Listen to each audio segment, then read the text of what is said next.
The day before our wedding, my fiance told me an unforeseen emergency had come up at his company, forcing him to fly out on an urgent business trip. The wedding would have to be postponed. I drove to City Hall to reschedule our courthouse civil ceremony, the legal formality we had booked before our big reception. The clerk behind the counter looked at me in utter confusion. Mark Vance had already gotten married this morning. Through the glass partition of the marriage bureau, I saw him. He was walking, holding tightly to the hand of his first love, Ellie Sullivan. Their fingers were intertwined. I gave a faint, bitter smile, waiting for the right moment to wish them a lifetime of happiness. The clerk at the window glanced at me again and said softly, "Anna, perhaps there's a mistake?" I looked at her computer screen, which displayed Mark's name. In the spouse column, it wasn't my name. It read, Eleanor Sullivan. My fingers were still resting on the edge of my ID, but their tips began to turn to ice. Just an hour ago, Mark had texted me. He wrote that there was an emergency at their site in Midland, Texas, and he had to catch a red-eye flight. He wrote that the wedding had to be postponed. He wrote apologies. He wrote that when he got back, he'd throw an even more lavish celebration for me, and I believed him. I was even worried that in the chaos of packing, he wouldn't have time to deal with the paperwork, so I specifically called an Uber and rushed to City Hall to reschedule our appointment for tomorrow. Otherwise, our spot in the system would just expire. But instead, the clerk informed me that he had already gotten married today. I lifted my head and watched them through the glass. Mark was wearing a crisp white dress shirt, the very one I had ironed for him last night. Silver cufflinks gleamed at his wrists. My gift. The woman next to him was in a cream-colored dress, her soft hair falling over her shoulders. She was smiling, very lightly. It wasn't the arrogant smile of a victor, but the confident smile of someone who knows for a fact she was the one chosen. I knew this woman, Ellie Sullivan, Mark's high school sweetheart, the name that had constantly surfaced throughout our 5-year relationship. As they walked away from the counter, Ellie stumbled slightly. Mark immediately caught her by the arm. He held her firmly. Their fingers intertwined and didn't let go. Ellie said quietly, "Mark, won't this be too cruel to Anna?" He was silent for a couple of seconds. "She'll understand." Hearing that phrase, I suddenly scoffed. Apparently, in his eyes, I was supposed to be understanding even about betrayal. The clerk followed my gaze, and her expression changed. "Anna, would you like to sit down?" I looked away and took my queue ticket back. "No need," I said, entirely composed. "Please cancel my appointment with Mark." The clerk nodded and looked back at her computer. My phone buzzed. It was a text from our wedding planner. "Anna, the final balance for tomorrow's wedding needs to be confirmed by 6 p.m. today. We are proceeding with the original plan." I looked at the screen. The remaining balance was $40,000. From booking the luxury hotel and the florist, to the DJ and the shuttle vans for the Vance family relatives, I had organized practically this entire wedding alone. Mark was busy. His mother had high blood pressure. There were too many relatives. Any excuse ultimately meant everything fell on my shoulders. I used to think marriage was about two people gradually becoming one family. Now I realize that some people don't consider you family. They consider you free labor. I opened my banking app and turned off the scheduled autopay. The planner texted again. I replied, "Pause all work until I confirm." Barely had I hit send when the glass door opened. Mark finally noticed me. The color drained from his face in an instant. Ellie froze too. She instinctively tried to hide the marriage certificate in her purse. The movement was fast, but too late. I had already seen everything. Mark let go of her hand and took long strides toward me. "Anna, what are you doing here?" I watched as he slowly slipped his phone into his pocket. "I came to reschedule our ceremony date." His Adam's apple bobbed. "Listen to me. I can explain everything." Ellie stood behind him, her eyes instantly turning red. "Anna, I'm so sorry. I didn't want this. It's just..." Mark saw what a terrible state I've been in lately. He was afraid I wouldn't make it. And so I cut her off. "So you got married?" Ellie froze. And Mark frowned. "Anna." I didn't even glance at him, keeping my eyes entirely on Ellie. "I was just waiting for the right moment to wish you a lifetime of happiness." Saying that, I turned on my heel and walked away. Mark caught up to me and grabbed my wrist tightly. Anna, don't be like this. His grip was hard. I looked down at his hand. This hand had just been holding another woman's, and now it was clinging to me, trying to hold on to the person who was supposed to stay put and clean up his mess. I slowly, inch by inch, freed my arm. Mark, you married someone else today? And tomorrow you plan to make me put on a wedding dress and wait for you at the altar. Panic flashed in his eyes. It's not what you think. Then what is it?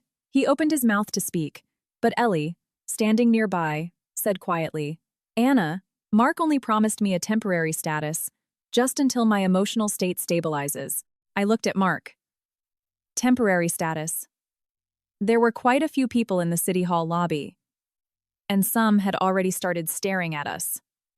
Mark lowered his voice. This isn't the place for this conversation. I nodded. You're right. I took out my phone and, right in front of him, opened the wedding prep group chat, which included the three of us and the planners. The last message was from Mark, sent last night. Anna is so exhausted. Please follow her lead on everything. I typed a new message. The wedding is canceled. Reason. The groom legally married another woman today. There were 3 seconds of dead silence in the chat. And then it blew up. Planner. What? Hotel event manager. Anna, are you sure? Mark's mother. Anna, what kind of nonsense are you spouting? Mark's face darkened completely. Anna, did you really have to cause such an ugly scene? I put my phone away. This is your scene, not mine. His gaze shifted. In the past, whenever he got upset about something, I was always the first to yield. I was afraid of arguments, afraid something would go wrong with the wedding, afraid that 5 years of a relationship would collapse over a momentary impulse. But today I suddenly realized, if our relationship was only held together by my concessions, it had rotted away a long time ago. I walked out of City Hall. The sun outside was so bright it stung my eyes. My phone vibrated nonstop. Olivia, Mark's mother, was calling. I didn't answer. Mark was calling. I didn't pick up. When the third call came through, I looked down and saw Mom on the screen. I answered. My mother's voice sounded anxious.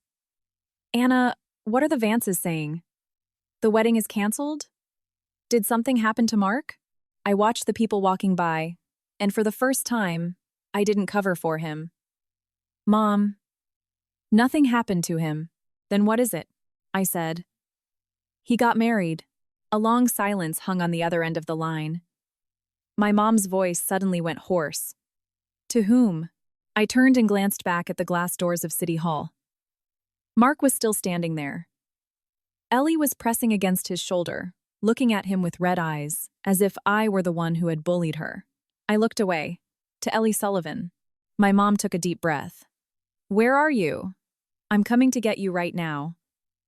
Only in that moment did a lump rise in my throat, and my eyes began to sting. But I didn't cry. I said, no need.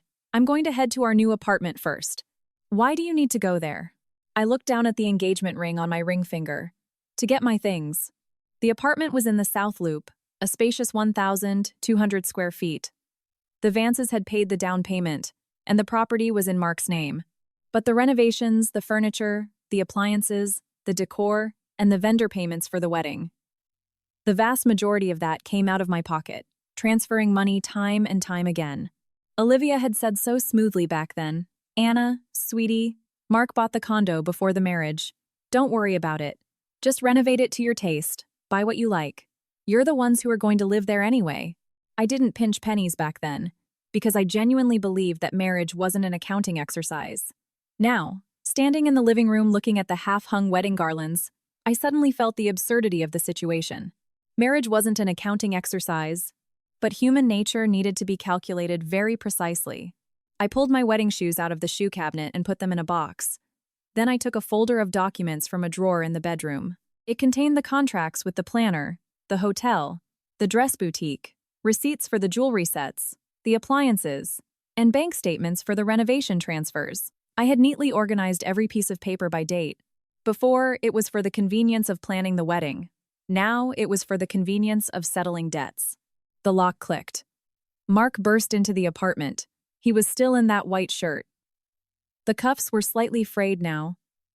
Seeing the folder of documents in my hands, his expression changed. What do you need that for? I put the folder in my suitcase. My things. I'm taking them. He took a long stride forward and pressed his hand down on the suitcase. Anna, let's talk. I looked up at him. You're a married man now. What is there to talk about? Those words stung him. His brow furrowed tightly. Ellie is in a very specific situation. So specific that you had to marry her the day before our wedding? Her mother's illness flared up recently. She always dreamed of seeing her daughter get married. Ellie had a nervous breakdown. She said multiple times she couldn't take it anymore. I just sacrificed. He stopped. I finished for him. Sacrificed me. You decided I was reliable, understanding, and had loved you for 5 years. The wedding was already planned, so I wouldn't go anywhere. Irritation flashed in Mark's eyes. Anna, don't be so harsh. I never thought about canceling our wedding. I laughed. You already married someone else. I can get a divorce. He said it so fast. So fast, as if this speech had been rehearsed. When Ellie gets better, I'll file for divorce. We can just postpone the wedding for 6 months. Tops. I stared at him. 5 years ago, when I first saw Mark, he was in a hospital corridor, helping an old man who had fallen and gathering his scattered medication. Back then, I thought he was kind, considerate, and responsible. Later, I learned that his kindness wasn't meant for me. His consideration only worked on strangers, and his responsibility only surfaced when he didn't have to pay a price for it. I asked, "And who am I in this scheme then?" He froze. "You're the one I'm going to marry, of course." Mark, don't you feel disgusted with yourself when you say that? His face clouded over. Anna, you're emotional right now. I'm not going to argue with you. I pushed his hand off my suitcase. Then don't. He suddenly grabbed my shoulders. The wedding cannot be canceled. I looked up. Finally, the truth came out. Why? He looked away. The invitations are sent. All our family and friends know. The hotel, the planner, the DJ, the limo, it's all paid for. If we cancel everything now, how are our families supposed to look people in the eye? Our families? I laughed out loud. When you were signing papers with Ellie, did you think about how my family would look people in the eye? His tone softened a bit.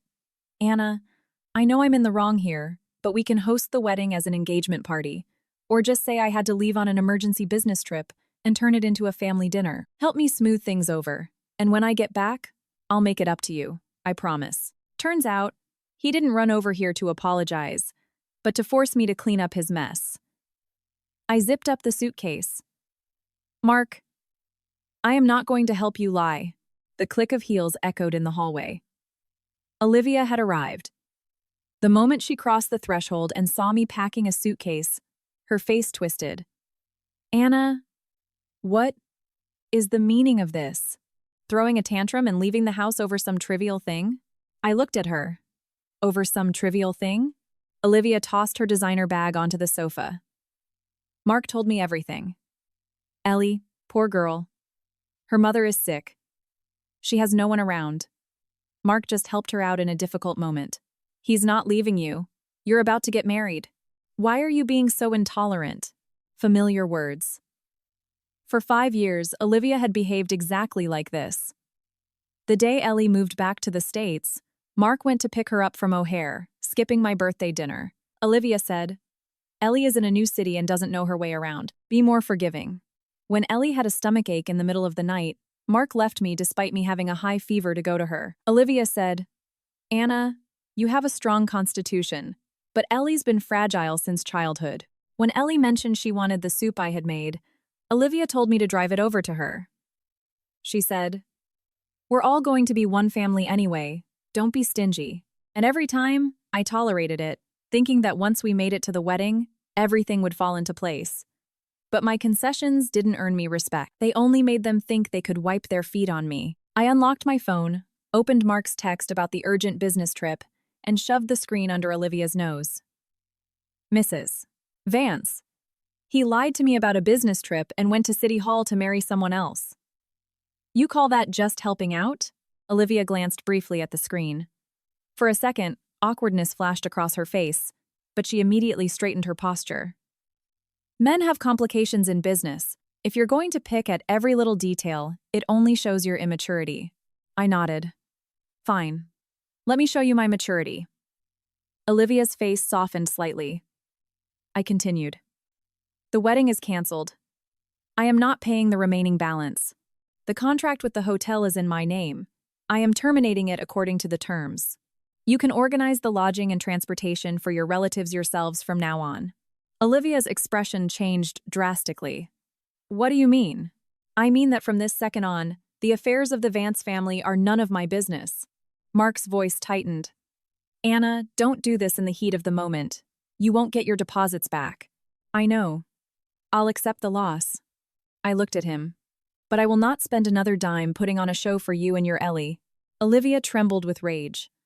Anna, don't forget, this apartment belongs to Mark. You are standing on Vance property right now and you dare to be so insolent? I scanned the room. The sofa, I bought it. The curtains, I picked them out. The dining table, I paid for it. Every plate in the kitchen was bought by me. I didn't argue. I just pulled a printed list from my document folder. It's good you reminded me of that, Mrs. Vance. I placed the list on the coffee table. Mark's apartment. That means the renovations, furniture, and appliances should be reimbursed to me by the Vance family, according to this list, factoring in depreciation. Olivia was taken aback. Mark's face turned ashen. He looked down at the papers, from the HVAC system to the mattress, from the chandeliers to the dishwasher, from the curtains to the living room rug. On every line, there was a date, an amount, a receipt number, or a screenshot of the transfer. Total: $55,000. Olivia shrieked, You're trying to nickel and dime us down to the last penny? I grabbed the handle of my suitcase. I didn't nickel and dime you before because I considered you family. I walked to the door and paused for a second. That is no longer the case. As the door slammed shut, I heard Mark shouting my name. I didn't turn back. The elevator doors closed. My phone vibrated. Ellie had updated her Instagram story. In the photo, she and Mark were standing close together, holding the marriage certificate. The caption read, After all these years, I finally waited long enough for you. I stared at that line for 2 seconds, took a screenshot, and forwarded it to the wedding planner. Cancel all decor related to Mark's name for tomorrow. The reply came quickly. Anna, are you sure? I replied, Positive. The next morning, I got a call from the bridal boutique. The consultant's voice sounded incredibly awkward. Anna, is it convenient for you to come to the shop right now? I was just organizing my receipts. Hearing her tone, I put my pen down. What happened? She lowered her voice. A woman named Ellie Sullivan is here. She said Mark sent her to try on your main wedding dress. My hand holding the phone froze. She put it on? She just put it on, hasn't taken photos yet. I closed my notebook. I'll be there in 20 minutes. My college friend Katie drove me. Over the years, she knew the history of Mark and me better than anyone. The whole ride, she was swearing up a storm. Does this Mark have half a brain? Bad enough he drags his high school ex to City Hall. But putting your dress on her? I looked out the window. He didn't send her. Katie was stunned. How do you know? Mark isn't that stupid yet, I added calmly. Ellie is doing this on purpose. She's testing my boundaries. She wants to declare that she took not only Mark, but everything I prepared for myself. The boutique was in downtown Chicago. When I walked in, the atmosphere was so tense you could cut it with a knife. Ellie was standing in front of the fitting room mirror. She was wearing the form-fitting satin gown that I had spent 3 months selecting, with a perfect shoulder line and pearl embroidery. It was the only dress out of dozens that made me feel like I was truly getting married, and now it was on her. Seeing me, she panicked for a second, but immediately put on her mask of defenselessness. Anna, don't misunderstand. I just wanted to check the sizing. Mark said we'd need it for the wedding anyway. I walked up to her. Take it off. Ellie's eyes reddened. I know you're mad, but the dress is just hanging here doing nothing. Mark said the wedding is just postponed and we can't let all this go to waste. I looked at the consultant. Whose name is on the contract? The consultant immediately replied, Yours, Anna. Who paid the deposit? You did. Who is the client? You are. I nodded. Then have unauthorized people take my dress off. Ellie's face went white. The woman who had come with her couldn't hold back. It's just a dress. Ellie and Mark are already married. What's the big deal if she tries it on? Katie sneered coldly. Married, huh? So what? Does a marriage license give you the right to steal other people's property? The woman choked. Ellie bit her lip. Anna, do you have to be so aggressive? I already apologized to you. But you can't force love. Mark has always loved only me. You know that yourself. I looked at her through the mirror. She was standing in my dress, saying Mark had always loved only her. Even a couple of years ago, a scene like this would have broken my heart. Now, I only felt the absurdity of it all. I asked, Ellie, did you know we had a city hall appointment scheduled for tomorrow? Her eyelashes fluttered. I knew. And you knew about the big wedding in 3 days, too, I answered for her. Last night, Mark lied to me about an emergency trip. She stayed silent. I took out my phone and opened the screenshot of her Instagram story with the marriage certificate. When you posted this photo, you hid it from me.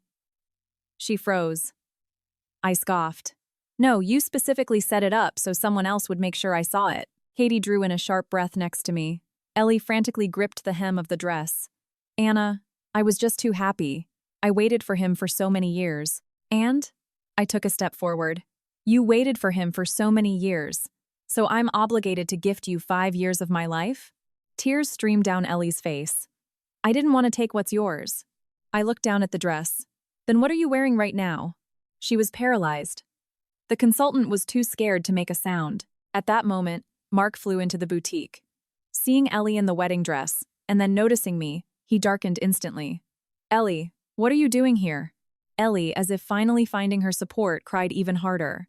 Mark, I just wanted to save some money. Everything for the wedding is already ordered. If Anna refuses, we could. Mark cut her off. Take the dress off. Ellie was stunned. She clearly didn't expect Mark to force her to undress in front of me. But Mark didn't do it for me. He was just terrified the scandal would spiral out of control. I looked at him. You're right on time, Mr. Vance.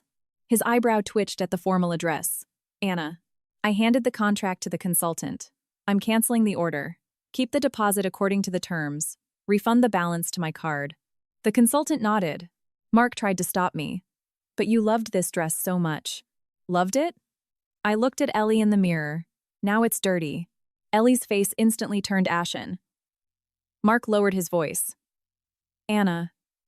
Don't say such cruel things. I looked up. Her wearing my dress isn't cruel, but me saying the word dirty is cruel? He couldn't find a response. Katie just started clapping. You've perfected double standards, Mark. Ellie went into the fitting room. Mark stood in front of me. His voice sounded exhausted. Anna, I know these past 2 days have been hard on you. But please don't cancel all the bookings just yet. Give me some time, I'll sort everything out. Sort what out? With your Ellie? You're already married to her. He fell silent. I continued. Mark, don't treat marriage like an umbrella. Lending it to her today. Taking it back for me tomorrow. Pain flashed in his eyes. I didn't mean it like that. You're the one I took the refund receipt from the consultant and signed it. You just didn't expect me to refuse to take you back. Ellie came out of the fitting room in her own clothes. Her eyes were red, her voice quiet. Anna, I'm sorry. I'll pay for the dry cleaning of the dress. I shot her a glance. No need. Consider that spare. Change my wedding gift to you. Mark's face darkened even more. I turned and walked out. As soon as I stepped outside, my phone started blowing up. In the Vance family WhatsApp group, Olivia had typed out a massive paragraph. Dear family, the wedding is temporarily postponed. Anna threw a massive fit, demanding Mark sign half his condo over to her and buy her expensive gifts. We've always treated her with our whole hearts, and she has shown such ingratitude. Below it, the agreements immediately started pouring in. Wow. Modern girls are so calculating. Haggling before the wedding is so low. Mark is such a great catch, and she turns her nose up at him? Katie, looking over my shoulder at the screen, seethed with anger. How dare she? I stared at the screen and suddenly smiled. She dared because I had never defended myself before. I tapped the text box. I wasn't going to stay silent this time. There were over 90 people in the Vance family chat. I originally hadn't wanted to join, but Olivia insisted. Anna, sweetie, you're about to be a full-fledged Vance. You need to communicate with the relatives. After joining, I sent holiday greetings, helped Olivia answer relatives' questions, and memorized everyone's habits for Mark. Which aunt couldn't have sweets because of diabetes? Which uncle liked his steak rare? Whose kid just got into college and needed a cash gift? Mark never cared about any of these details. Olivia didn't bother either. She just said, "Our Anna is so attentive, such a good hostess." And now, in this very chat, she was painting me as a money-hungry bitch. I watched the accusations roll in and didn't rush to reply. First, I opened my photo gallery. Photo 1. Mark's text from last night about the urgent business trip to Texas and postponing the wedding. Photo 2. The screenshot of Ellie's Instagram with the marriage certificate. Photo 3. The cancellation receipt for the dress. Photo 4. The master spreadsheet of all my expenses for the renovation and the wedding. I sent these 4 photos into the chat, one after another. Silence instantly fell over the group. About 10 seconds later, Mark's aunt sent a question mark. What does this mean? Mark married who? Olivia immediately started recording a voice memo. I didn't listen to it. Then she started typing. Anna, don't drop this nonsense in here. If there are problems, we'll solve them privately. I replied, Mrs. Vance, weren't you the first one to write in the chat that I was extorting a share of the condo? No one in the chat made a peep. I continued typing. I didn't demand a share of the apartment, and I didn't ask for expensive gifts. There is only one reason the wedding is canceled. Mark lied to me about a business trip, and on that very same day, he went to City Hall and legally married Eleanor Sullivan. Finally, Mark appeared.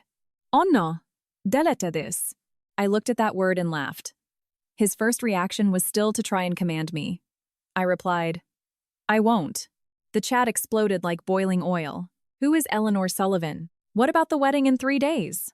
Mark, is this true? Married to one, having a wedding with another? That's fraud. Olivia panicked. It's not what you think. Ellie is in a specific situation. Mark just helped out, Katie smirked beside me. Helped her walk down the aisle. Boy Scout of the Year. I couldn't help but chuckle, but after the laugh, an emptiness formed in my chest. I had wasted 5 years on this family. In the kitchen at my mom's house, she was pouring me hot tea. Hearing my chuckle, she peeked around the corner. Anna, are you really okay? I shook my head. Really. She came over and sat next to me. Don't hold it in. I put my phone down. Mom, I just put up with too much before. Yes, she paused. You just really wanted to build a good family. Tears welled up in my eyes again at those words. I wasn't stupid. I just tried hard. Loved genuinely. And genuinely tried to build a nest. But trying hard doesn't mean people get to wipe their feet on you. My phone rang again. This time, it was a direct message from Mark. What are you trying to achieve by putting on this circus? I replied, at least no one is calling me an extortionist anymore. He called immediately. I picked up. His voice was muffled. Anna, can you act like an adult? All the relatives are blowing up my phone. My mom's blood pressure is spiking. And? Write in the chat that this was just a misunderstanding between us. I laughed. A misunderstanding? A marriage certificate is a misunderstanding? He paused for a second. I already said I'll get a divorce. That's between you and Ellie. But the wedding. He finally got to the point. My tone was calm.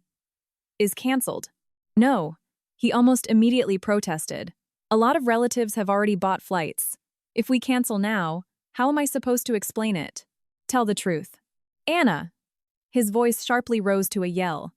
Do you really have to destroy me? I gripped the phone, and that last drop of bitterness in my chest suddenly dissolved. He thinks I'm destroying him. But he doesn't think he destroyed the wedding I spent 6 months planning. He doesn't think he destroyed 5 years of my trust. He doesn't think he trampled on my parents' dignity in front of our relatives. I said, Mark, I didn't trample on your dignity. You threw it away yourself. Heavy breathing came from the other end of the line. After a long time, he said, come to our family dinner tomorrow night. Both sides of the family will sit down and talk. I wanted to refuse, but he added, you said you wanted to settle accounts. Come and say it to our faces. I looked at the folder sitting on the table. To their faces? Fine. Okay, I said. When I hung up, my mom immediately frowned. Are you really going to the Vances? I opened the expense spreadsheet again. Some bills need to be presented in person. My mom looked at me. There was worry in her eyes, but also pride. I'll go with you. I shook my head. No need. Katie immediately raised her hand. I'll go with you. I looked at her. You're not going either. She protested. Anna, don't play the hero. I stacked the papers. I'm not. I looked at them both. I walked this path alone for 5 years. Now I have to walk out of it myself. The Vance family dinner was held at an old, traditional steakhouse. When I walked in, the private dining room was already full. Olivia sat at the head of the table with a long face. Mark sat next to her, dark circles under his eyes. He clearly hadn't slept all night. Mark's aunts, uncles, and cousins were there. It looked less like a dinner and more like a tribunal. I pushed the door open, and all eyes instantly locked onto me. Olivia started first. Anna, you actually had the nerve to show up. I hung my bag on the back of the chair and sat down. Didn't you invite me here to clear things up? She scoffed coldly. What you dumped in the chat yesterday shamed our family in front of everyone. Today, in front of the relatives, you need to apologize to Mark. Silence filled the room. Mark frowned. Mom, Olivia glared at him. Keep quiet. Because you coddled her, she's lost all respect. I looked at the table full of dishes. Almost all of them were Mark's favorites, and not a single one of mine. In the past, at all these dinners, I was the one bustling around, pouring water for the elders, passing the plates. Olivia used to praise me in front of everyone. Anna is so understanding, not like these spoiled modern girls. And Mark would sit there, taking it as his due. Today, I didn't touch my silverware and didn't pour a drop of water. I simply asked, what am I apologizing for? Olivia slammed her hand on the table. You slandered Mark in the chat. I took out my phone and placed the screenshot from Ellie on the table. The marriage certificate is real. Mark's text about the Texas trip is real. Which part is slander? Olivia choked. Mark's aunt asked quietly, Mark, did you really marry this Ellie? Mark stayed silent. Silence meant yes. The relatives' faces changed. Olivia immediately started rambling. Ellie is in a specific situation. Her mother is seriously ill. Mark did it out of the goodness of his heart. Anna, you and Mark have been together for 5 years. Can't you put yourself in his shoes? I looked at her. Mrs. Vance, if you were young, would you have put yourself in his shoes if David married someone else? Olivia turned purple. How dare you speak to your elders like that? First, teach me how to be a bride. I pulled the folder of receipts from my bag. The heavy folder landed on the table with a dull thud. Everyone turned. Olivia asked warily, What is this? These are all the expenses I paid for the Vance family over the past 5 years. Mark's face changed. Anna, there's no need for this. There is. I opened the first page. Last October, Mrs. Vance said you were short on cash for the condo renovations and asked me to pay for the HVAC system and the custom built-ins. Total. $0,000. Bank transfer statements are on the next page. I flipped the page. In January of this year, the Vance family said the alcohol for the reception had to be top tier.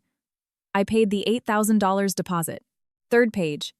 In March, Mark said David needed money for a medical procedure.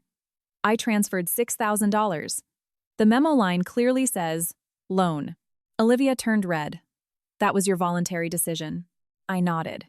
Which is why I didn't ask for it back before. I looked up. But now our relationship is over. Voluntary help has its limits. Debts need to be repaid. And purchases settled. Mark's uncle frowned. Anna, you two loved each other. Counting every penny like this is a bit ugly, don't you think? I looked at the uncle. And when Mark was marrying someone else, was that beautiful? The uncle fell silent. Olivia was shaking with rage. You just want money. Yes, I answered very quickly. The entire room froze. I stared at Olivia. Before, I didn't need the money because I wanted to marry Mark. Now he's married, and naturally, I want my money back. Mark closed his eyes. Anna, I'll pay it all back. When? He stumbled. I pushed the printed itemized list toward him. Within 7 days. Olivia shrieked. Are you out of your mind? Where are we going to get that kind of cash in 7 days?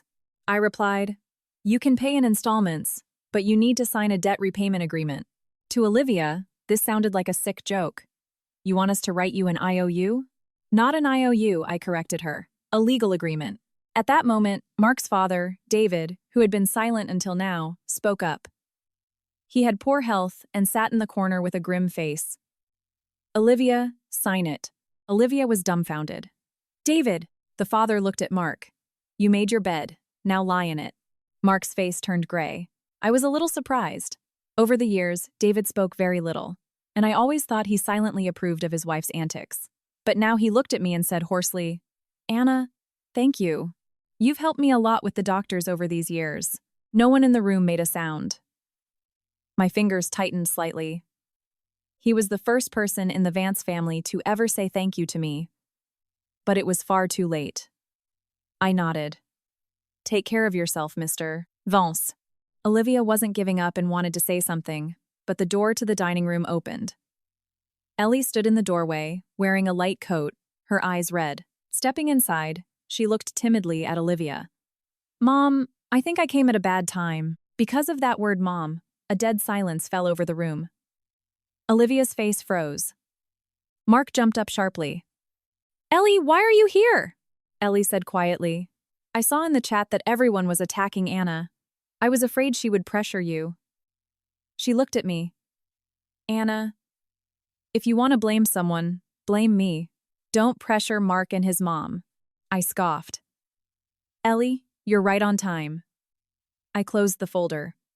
Since you're Mark's wife now, you should also listen to the Vance family's debts and the wedding issues. The image of the weak, defenseless girl cracked. Ellie clearly didn't expect me to drag her into this financial dispute. She stood frozen in the doorway, unsure whether to step in or back out. Mark went over and took her hand. Go home. But Ellie, with red eyes, shook her head. I don't want you to handle this alone. Those words rang out very clearly. The relatives' gazes in the room instantly became complicated. Yesterday they were scolding me for being calculating. But today, seeing Ellie in the role of the legal wife, they finally realized one thing. Mark really was married. Then who was I in this story? And what was that wedding in 3 days supposed to be? Olivia felt incredibly awkward. She wanted to protect Ellie but feared the relatives' judgment. She forced out, Ellie, you have a weak constitution. Have a seat. Ellie obediently sat down next to Mark, in the seat meant for me. I showed no emotion. I just slid the debt agreement to the center of the table. Since everyone is here, sign it. Olivia protested. Don't push it. I looked at her. Mrs. Vance, you're the ones pushing it. Your son legally married another woman, but you still wanted to force me to pay the remaining balance for the wedding, entertain your guests, and endure the gossip. I opened the last page. There are 3 categories here. First, clear debts, backed by texts and receipts. Second, wedding expenses, contracts in my name. I'll handle those myself. But anything the Vance family actually utilizes, you'll have to pay for. Third, the renovations and appliances in the condo. I can take my stuff back, and what I can't take, you'll reimburse in cash, factoring in depreciation. Hearing about the condo, Ellie's eyes darted around. She looked at Mark. Mark, isn't the condo yours? Mark's face darkened even more. The condo is mine. I added, the bare walls are his. Almost everything that makes it livable was paid for by me. Ellie's fingers clenched. I noticed it. She didn't just want Mark. She wanted the stable life that came packaged with him. Too bad she didn't know I had paid for half of that stability, investing dollar by dollar. Olivia gritted her teeth. Take your things, we don't need them. I nodded. Fine. Movers will be there tomorrow at 10 a.m. Mark immediately blurted out, No. I looked at him. Why? He faltered. Because he knew if I hauled everything out, that family condo would turn into a cold concrete box, and Ellie would see that he hadn't prepared any sort of home for her. David spoke up again. Whatever can be reimbursed in cash, pay in cash. Don't make this more of a disgrace. I looked at him. Agreed. David sighed. Give me the papers. Olivia panicked. David! David's voice hardened. Haven't you had enough humiliation? Olivia fell silent. Mark took the contract and looked at the numbers. He looked up at me. His voice went hoarse. Anna, did it really have to come to this? I asked him a question in return. When you signed papers with Ellie, did you think about what it would come to? His gaze dropped. Ellie immediately reached out and covered his hand with hers. The gesture pricked me like a light needle stab, not from pain, but as a reminder that this man no longer belonged to me, and he was no longer worth my distress. I stood up. That's it for today. I expect an answer on the contract tomorrow. The first payment is due in 7 days. Olivia scoffed coldly. You think you've won? Calculating women like you end up unmarriageable.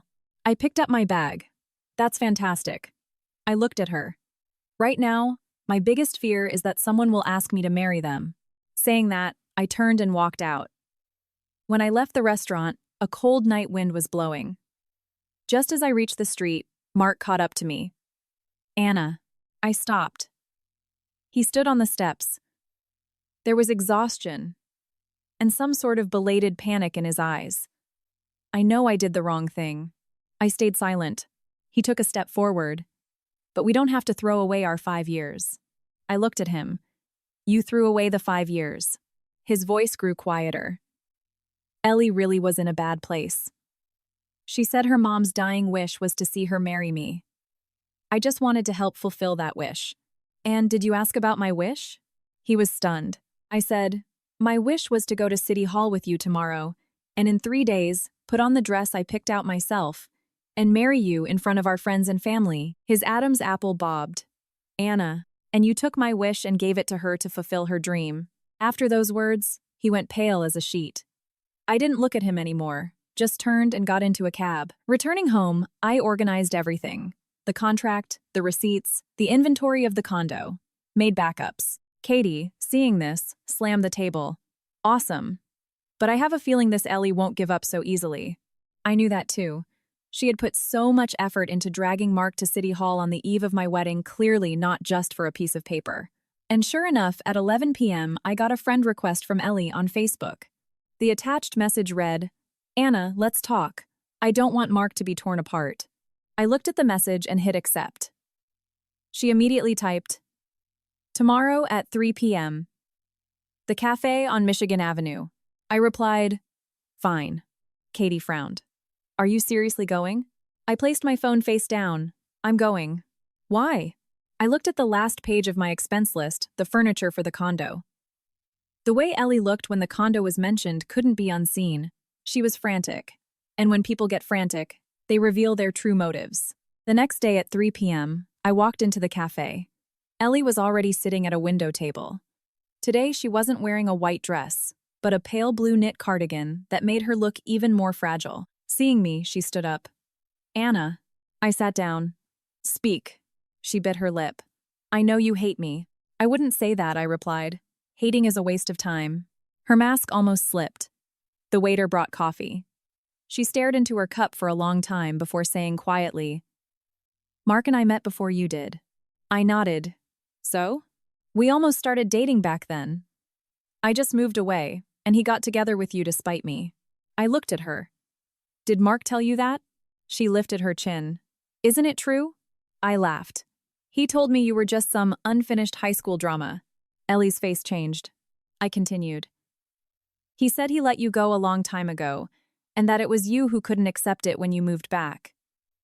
And he begged me to be understanding of your situation. The spoon in her hand froze. Ripples formed on the surface of the coffee. Turns out, Mark didn't just lie to me. He lied to her too. Ellie quickly pulled herself together. Whatever he said, I'm the one with the marriage certificate now. Yes, I nodded. So go deal with him, not me. She stared at me. You can drop your financial claims against the Vances. Mark is under so much pressure right now. I almost laughed out loud. Ellie, in what capacity did you come here to ask me to give up my money? She turned pale. I just think that since you guys loved each other anyway. So he betrays me. And I'm supposed to save him money? Ellie's voice dropped. With your calculations, you're only proving to Mark how materialistic you are. I leaned back in my chair. What do I care what he thinks? She choked. I looked at her and suddenly asked, Ellie, are you aware your name isn't on the deed to the condo? She pressed her lips together. We're married now. In the future, naturally.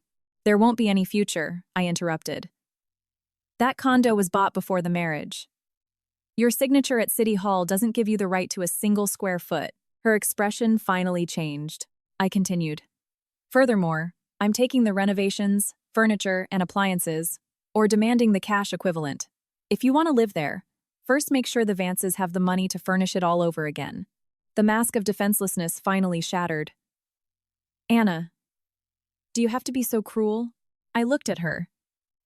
When you tried on my wedding dress, didn't that feel cruel to you? She hissed. Mark owed me that, so demand it from him. I pushed my cup away. Then don't touch what's mine. I stood up to leave. Ellie shouted at my back. Do you think he'll just let you go? On the day of your wedding, he will definitely make you come back. I stopped for a second, turned around, and looked at her. Let him try. The day of the originally planned wedding arrived. Flowers still stood at the entrance to the luxury hotel, but the welcome sign was no longer decorated with a photo of Mark and me. We hadn't done an engagement shoot.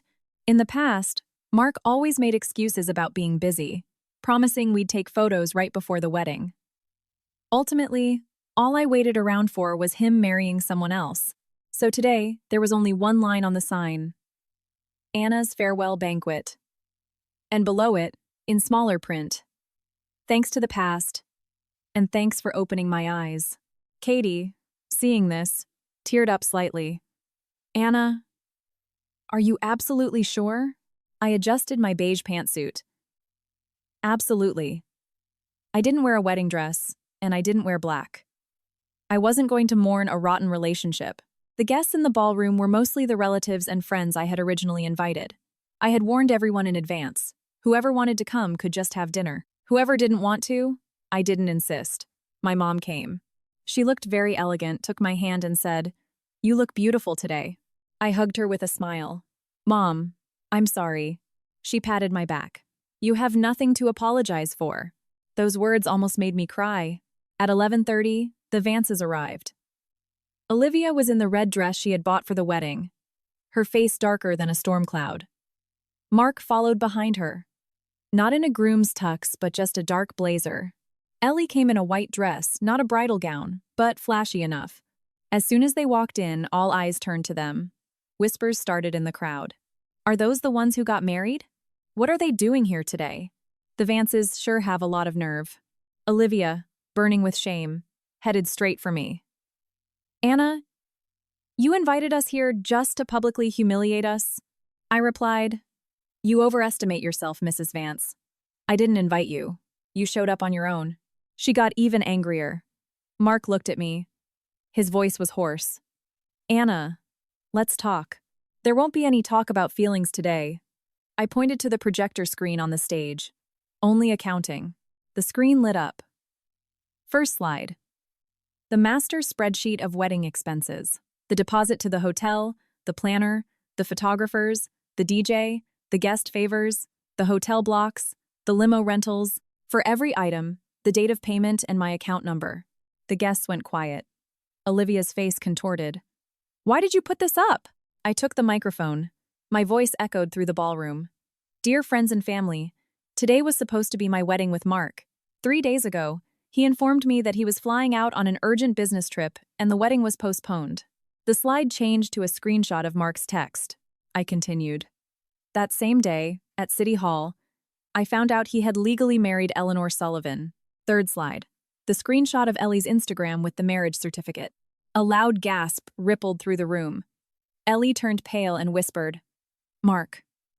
Mark stood rooted to the spot, not moving a muscle. I looked at the crowd. This wedding cost a significant amount of money. The Vance family claimed in their relative group chats that I was extorting them to sign over the condo. Today, I am here only to present the facts. The slides clicked through one by one. No exaggerations, no insults, just hard numbers. Who paid, who benefited, who spread rumors, who betrayed. The faces of the Vance relatives grew increasingly grim. Those who had cursed me just yesterday now lowered their heads. Olivia lunged at me to snatch the microphone. But Katie and the hotel security stopped her. Olivia shrieked. Anna, you are too cruel. I looked at her. Mrs. Vance, I'm just explaining your words from the group chat face to face to everyone. At that moment, Ellie suddenly burst into tears. Anna, I know you hate me, but don't destroy Mark's life like this. He's just too kind. That's why he helped me. I turned to her. Ellie, are you sure you want to use the word kind? She froze. I clicked to the next slide. Ellie's message to me appeared on the screen. Don't you want to know why Mark was so desperate to marry me? And the text of what she confessed in the cafe. My mom wasn't on her deathbed. I just wanted to marry him too much. This wasn't an audio recording or a hidden camera. It was a text she had sent me herself. Ellie's face instantly turned as white as chalk. Mark snapped his head toward her. You lied to me? Ellie panicked. Mark, I didn't mean to. I was just terrified of losing you. The last pillar of support in Mark's eyes crumbled. A massive uproar started in the ballroom. So the mother's illness was a lie too? Well, these two deserve each other. One lies, the other believes it. Poor Anna. How unlucky for her to get mixed up with them. Olivia gripped a table, looking like she was about to pass out. I didn't stop. The last slide was the debt repayment agreement. The Vance family agreed to the payment schedule last night. Moving forward, I will act according to the contract.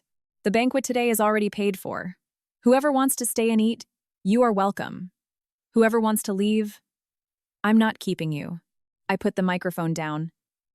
Mark suddenly walked up to the stage. Everyone looked at him. He stood in front of me, his eyes red. Anna, forgive me. I looked at him.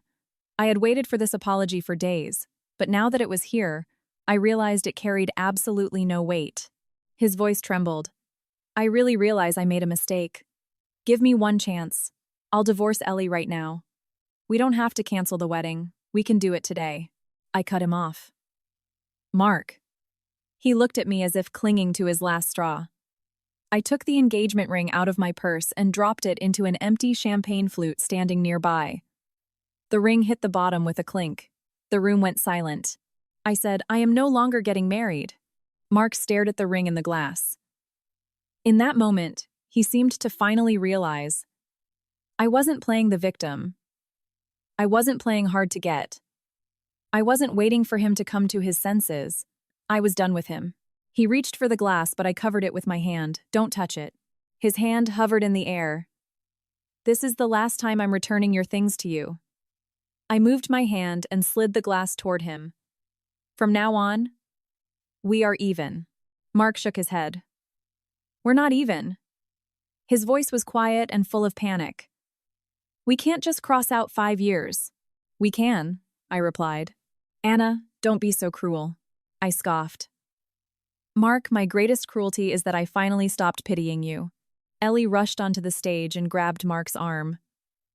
Mark, don't do this. We're already married. He shook her off. You lied to me. Ellie screamed through her tears. And you lied to me. You told me Anna was just a convenient option. You said I was the only one ever in your heart. And now that she dumped you, you remember how great she is? Those words were the knife that sliced away Mark's last shreds of decency. A murmur ran through the crowd. Mark turned as pale as a corpse. He looked at me and scrambled to justify himself. Anna, I didn't mean it like that. I nodded. I know. You never mean anything with anyone. He froze. I continued. To me, you said Ellie was the past. To Ellie, you said I was just a convenient option. To your mother, you said I would tolerate anything. To your relatives, you said the wedding was just postponed. You told everyone the half of the truth they wanted to hear, and forced others to clean up the rest. Olivia ran up and grabbed Ellie. Stop it! Haven't you embarrassed us enough? But Ellie had already lost it. You Vances came running to me. You were the one saying Anna was too bossy and I was obedient. And now that things went south, you're blaming everything on me. Olivia's face contorted. The relatives looked at her with disgust. David, sitting in the crowd, closed his eyes and sighed heavily. This farce no longer needed my commentary. They would devour each other on their own. I stepped off the stage. My mom came over and took my hand. Let's go. I nodded. We had barely taken 2 steps when Mark ran down from the stage and grabbed me from behind. "Anna, I'm begging you." That was the first time I heard the word beg from Mark. For 5 years he had been confident. Confident that I would wait. Confident that I would tolerate. Confident that I would smooth things over. Now he had lost that confidence. But it was too late. I yanked my arm away. "Mark, do you know why I went to City Hall that day to reschedule our date?" He froze. "Because I was worried you were overwhelmed with work on your business trip, that our appointment would expire, and you'd have to stand in line all over again when you got back." His eyes instantly filled with tears. "That day, I genuinely cared about our wedding, while you were marrying someone else." His lips trembled, but he couldn't utter a single word. "So don't beg me." My voice was very quiet. "Your begging only makes me realize how pathetic I used to be." I turned and walked toward the exit. Mark tried to run after me, but hotel security blocked his path. "Mr. Vance, please settle the bill for the damaged property. Your mother just broke a floral display in the lobby. The damages need to be paid." Hearing this, someone in the crowd couldn't hold back and burst out laughing. Mark froze in his tracks. I didn't look back. Stepping out of the hotel, I saw the sun shining on the street. Katie walked beside me and let out a loud breath. "Anna, you were incredible." I smiled. My hands were shaking slightly. She looked at me. "Are your hands shaking?" "They're shaking. Not from regret, just adrenaline leaving the body." My mom squeezed my hand tightly. "Let them shake. The main thing is that you broke free." I nodded. Yes, broke free. Not from the banquet hall, but from those 5 years. What happened next, I heard from others. Mark and Ellie didn't divorce immediately. Not because they didn't want to, but because it turned out to be complicated. Ellie dug her heels in, claiming she had wasted her reputation and time on this relationship, and demanded compensation from Mark. Olivia had disliked her from the start because of the rushed marriage, and now, fearing a public scandal, she took all her anger out on Mark. David fell seriously ill. The first thing he did when he recovered was force Mark to make the first payment on my debt. On the day the money came through, I was unpacking boxes in my new rented apartment, a small, cozy 2-bedroom in Lincoln Park. The windows faced south, and the sun fell right onto the dining table. I transferred that money to a separate savings account. Not out of sentimentality, but as a reminder to myself, it's okay to invest yourself genuinely, but boundaries must be clear. Mark tried to find me a few times. The first time, he waited for me outside my office. In his hands was a box with a pecan pie from a bakery I used to love. "Anna, I remember you love this." I looked at the pie. I really did love it in the past, but he always forgot. I had to buy it myself, and then smile and say everything was fine. Now he remembered, and I no longer wanted it. I said, "Mark, you can't buy redemption with belated care." The second time, he sent me a massive text, detailing everything from how we first met to how deeply he regretted it. I didn't reply. The third time, he asked his father to call me. David said only one sentence. "Anna, I'm not asking you to come back. I just want to apologize for Mark one more time." I replied, "Take care of yourself, Mr. Vance." And I hung up. I didn't hold a grudge against his father, but I would never return to that family. Later, Olivia came to see me herself. She stood by my apartment building, noticeably grayer. Seeing me, she didn't start with apologies. "Anna, Mark is having a really hard time right now." I nodded. "That's his problem." Her face twisted. "Don't you feel any pity for him?" I smiled. "Mrs. Vance, didn't you say that calculating women never get married?" "Well, no one is marrying me, and I'm living perfectly fine." She finally lowered her head. "I underestimated you before. I used to wait for that phrase too. Waited for validation, waited to be considered part of the family. But now, I just listen to it. There's no need to evaluate me," I said. "Just don't bother me again." She walked away, shoulders slumped. I didn't feel any pity. Some people don't deserve forgiveness just because they've gotten older. Her disdain had formed over years, and my departure wasn't a momentary weakness. A few months later, I received an envelope. Not a wedding invitation, but a copy of a civil lawsuit filed by Eleanor Sullivan. Katie laughed until her sides hurt. They're actually suing each other. I skimmed the text. Division of assets and emotional distress. Ellie was demanding compensation for emotional damages. The Vances were fighting back. I tossed the copy into the paper shredder. Katie asked, "You don't even want to know how it ends?" I shook my head. "Nope." She rested her chin on her hand. "You really have changed." "How?" "You used to always be afraid of someone else feeling bad." I smiled. "And now I'm only afraid of feeling bad myself." Katie gave me a thumbs up. "Congratulations. You finally learned how to be human." We laughed. That evening, my mom came over for dinner. I cooked steaks and a salad. While we were eating, she suddenly said, "Anna, I have peace of mind about you now." I put some salad on her plate. "Sorry I made you worry." She shook her head. "I wasn't worried that no one would marry you. I was worried you wanted to be needed by someone else so badly that you forgot you needed yourself." My nose is stung. "Mom," she patted my hand. "Live at your own pace. Getting married isn't the main thing. Building your own life is." I nodded. The wind blew through the open window. The flowers on the table swayed. I suddenly remembered that day at City Hall, how Mark held Ellie's hand through the glass, while I stood there and mentally wished them a lifetime of happiness. Back then, that phrase was a farewell, cutting like a knife. Now, remembering it, I really would wish them that. A lifetime of happiness. And may they never intrude to ruin other people's lives again, because I have my own life now. The next day, I pulled out all the remaining old wedding invitations. The gold foil still gleamed brightly on the heavy cardstock. Mark Vance and Anna Smith. I tore them up one by one, without a single tear. After ripping the last one, I scooped the scraps into a garbage bag, along with the printed vows and guest lists. Everything went in. A spot opened up on the shelf. I placed a new photo album there from my recent trip. On the first page was a photo. I was standing on a beach, no wedding dress, no groom. Just the ocean breeze and myself. At the bottom, I wrote one sentence. Anna Smith, from today on, stop waiting for someone to ask you to marry them. You are walking yourself home.